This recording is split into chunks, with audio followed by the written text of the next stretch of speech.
মসজিদের পক্ষেই কথা বলবো। আমরা যদি হিন্দু হয়ে মন্দির তৈরি করতে পারি, মুসলিমদেরও মানে মসজিদ তৈরি করার অধিকার তাদেরও আছে।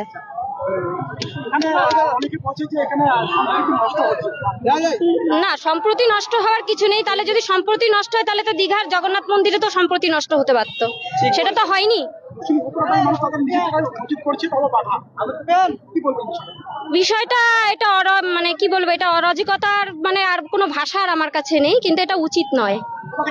আমি সোদপুর থেকে এসেছি। প্রিয় ভারতবাসী, আপনারা দেখতে পাচ্ছেন এখানে যে মহিলাটিকে দেখতে পাচ্ছেন, এটা হলো অ্যাকচুয়ালি মানে পাকিস্তানের একটা দালাল। তো এই দালালে শুধু সম্প্রতি কথা বলছে।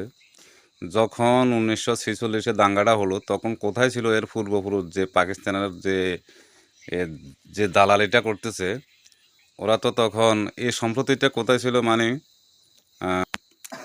হিন্দুদের উপরে যে নির্মম অত্যাচারটা যে হলো, তখন কোথায় ছিল এরা, এদের পূর্বপুরুষরা কোথায় ছিল, এখন যে দালালি করতেছে। তো প্রিয় ভারতবাসী, আপনাদের কাছে একটাই অনুরোধ করব, আপনারা যদি পারেন ওনারে 5 টাকা 10 টাকা সহযোগিতা করে ওরা পাকিস্তানে মানে মানে একটু কষ্ট করে পাঠিয়ে দিন। এটাই হলো আমার কথা, যে কারণ এই একটা হিন্দু মহিলার কারণে আমাদের পুরো সমাজটা নষ্ট হয়ে যাবে।